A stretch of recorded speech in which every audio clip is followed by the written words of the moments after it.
From the William B. Travis Building in Austin, Texas, we're keeping Texas energy on track. Here's your host, Bryce Doobie. Hey y'all, welcome to a special bonus episode of Texas Energy on Track. I'm your host, Bryce Doobie, and as always, I'm joined by Nick, our producer slash co-host. How's it going, Nick? Going pretty well. Excited to throw in this bonus special episode before episode number 2 drops coming up on Wednesday. So with the ending of this legislative session, we figured this would be the perfect time to bring in Matt Cope, the Director of Government Relations for the Railroad Commission. How's it going, Matt? Going great. Thanks for having me on.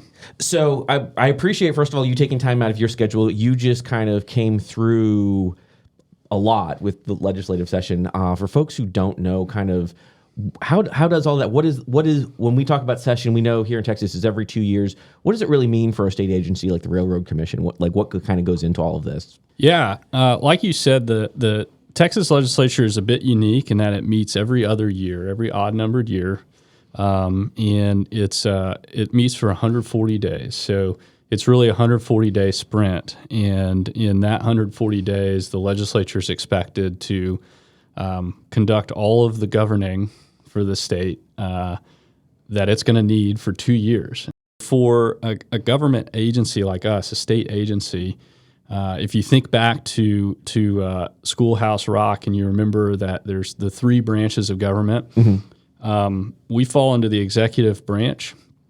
And so as a member of the executive branch, we're very involved with the work that goes on in the legislature, because ultimately whatever the legislature decides to adopt or pass in terms of legislation, the state budget and what have you, it then falls on us and other state agencies to go forth and implement that.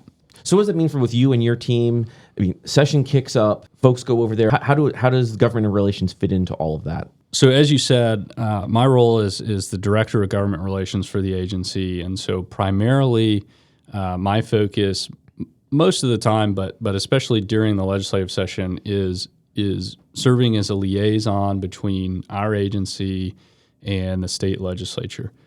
So our main role during those 140 days is essentially to serve as a resource, to provide insight, information, and kind of a boots on the ground perspective when it comes to the matters that the legislature is considering that might affect us. So I have we're a team of 2 in government relations. It's myself and our government relations specialist, Amy Jones.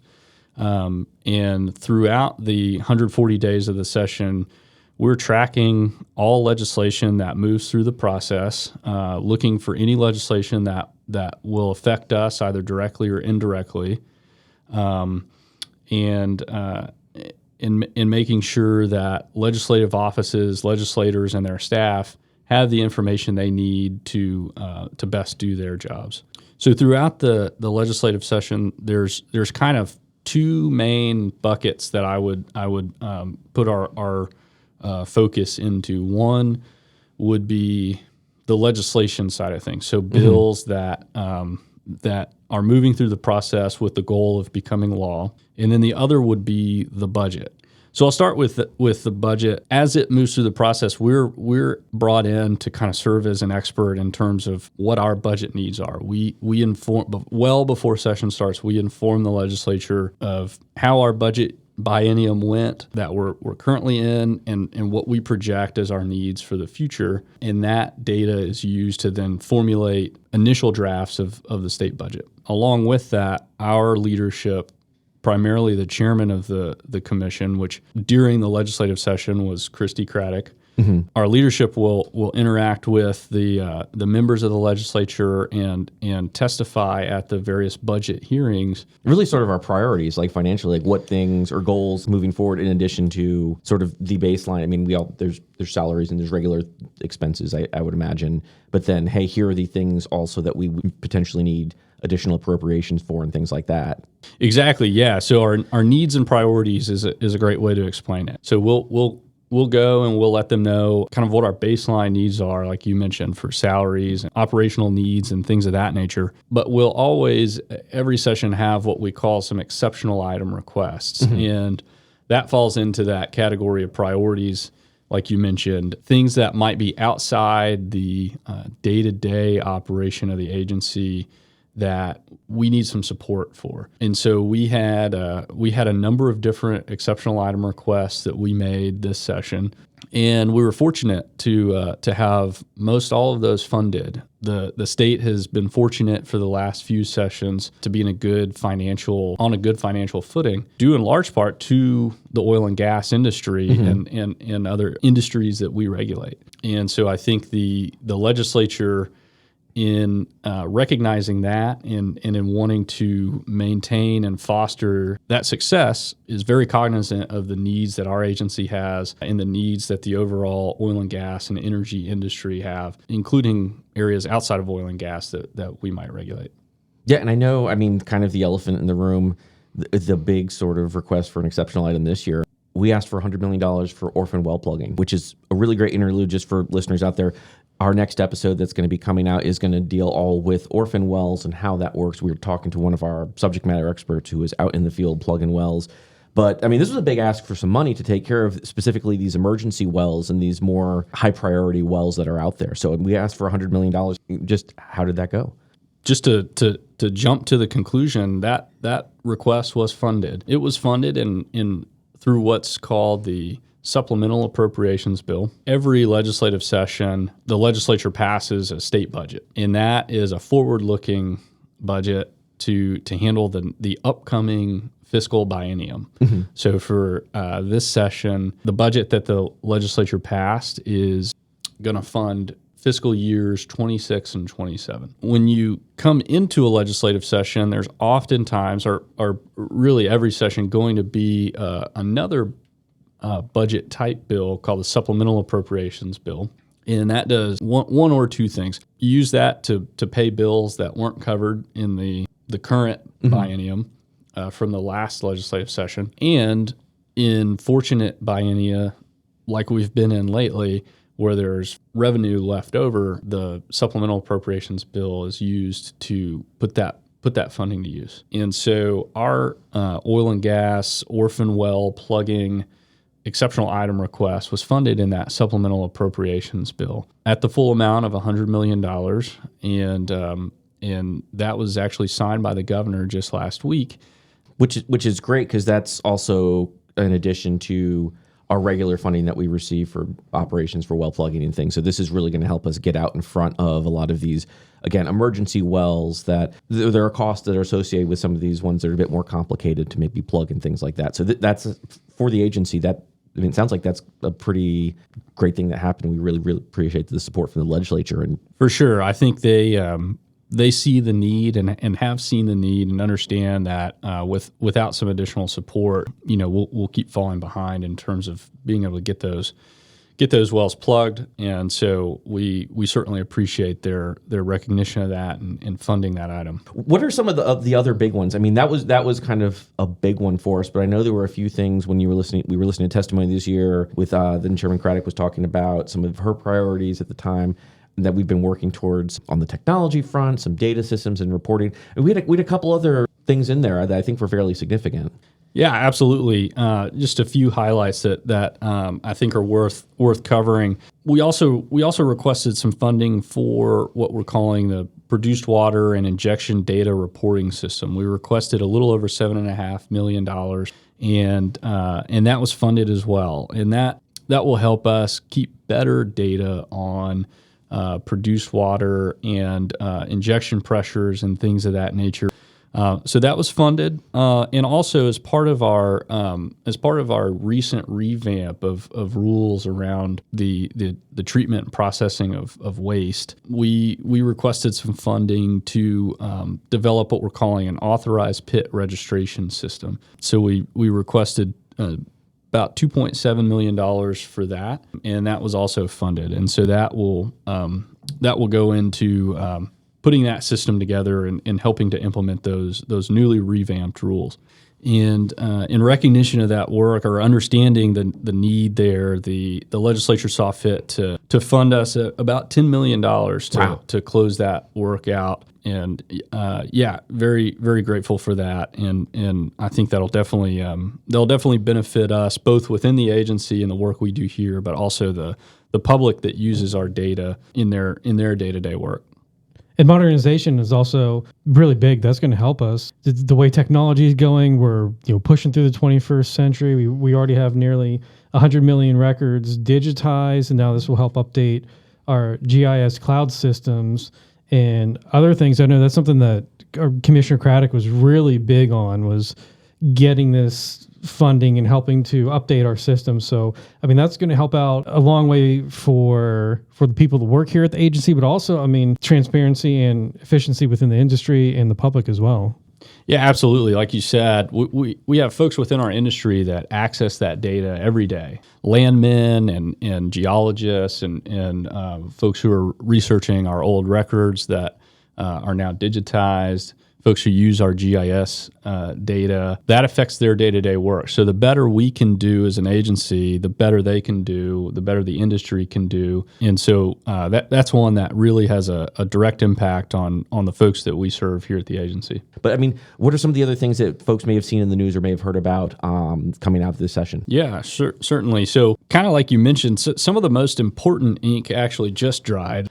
For us here at the Railroad Commission, we tracked just over 100 bills that had a direct tie to our agency in some form or fashion. So it either was a bill that, mentioned us by name, directly impacts the work we do, would require us to take on some new responsibility or change the way we do things, that sort of thing. Mm-hmm. And then we had another probably a few hundred bills that affect all of state government in some form or fashion, and so we're a much more indirect impact that we tracked. So it's quite a lift. Amy on my team is the master of that, and she watches that process closely and makes sure that we're on top of things. And one of the biggest responsibilities that we have as an agency is to provide information to the legislature. Mm-hmm. So quite regularly, every week, we would take subject matter experts from our agency over to committees that were holding hearings to serve as what we call resource witnesses. And so some of the most common would be the Senate Natural Resources Committee, the House Energy Resources Committee, and others like that. And we would take a lot of folks who you have had or going to have as guests on your podcast to kind of deliver the same sort of information, if needed, to legislators. But yeah, a few that were notable. Like I mentioned, oil field theft was a big emphasis of this legislature, and something that folks in our industry hear about all the time. HB 48 by Representative Darby will establish a new unit at DPS to investigate that. But more pertinent to our agency, SB 494 by Senator Sparks from Midland will create, within the Railroad Commission, a task force, an oil field theft task force to study the problem and foster communication on the problem. And so HB 48, that kind of has a law enforcement angle and will help that aspect of it. And then SB 494, which is maybe a little bit more academic, the agency will put this group together to study the issue, to communicate among industry players, and make sure that we can kind of have a really good handle on the issue as a whole, and then work closely with law enforcement to provide them that info. I know you also mentioned wildfires, and I know that it's sort of there's a lot of pieces to all of that, and we're part of that, it sounds like. Yeah, absolutely. There are a lot of pieces, and it's a big issue, and one that is going to take a lot of players coming to the table to help prevent wildfires from happening in the future. And maybe the most overarching bill having to do with wildfires and the oil and gas industry was HB 143 by Representative Ken King. That would essentially codify an MOU that Railroad Commission already has in place with the Public Utility Commission, that it very, very simply states kind of how we will communicate and work together when our inspectors are out in the field and spot issues.